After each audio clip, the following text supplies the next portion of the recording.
Big moves from the regulators this week. The ATO and the Fair Work Ombudsman have finally joined forces for a massive crackdown on sham contracting, especially targeting the road, freight and construction sectors. We're talking fines up to $500,000 for bigger players.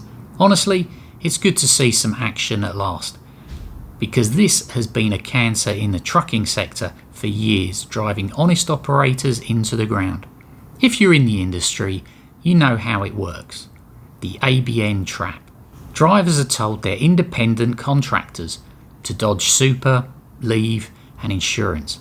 The ATO says nearly 25% of all tip-offs in road freight are now about this. It gives the dodgy operators a 30% cost advantage, making it impossible for the good guys to compete, while the sector's closure rate is sitting at a brutal 8.4%.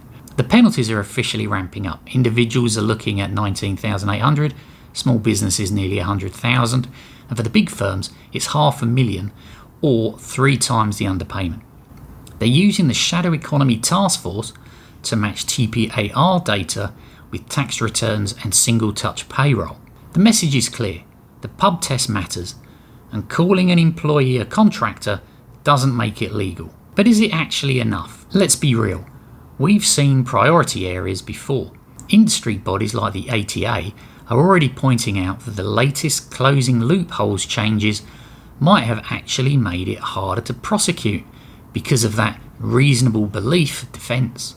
Nat Road is calling for personal liability for directors and banning these firms from government contracts, not just one-off fines.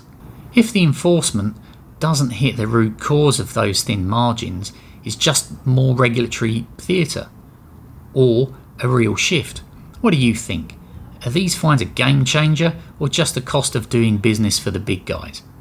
Let me know in the comments. Thanks for watching.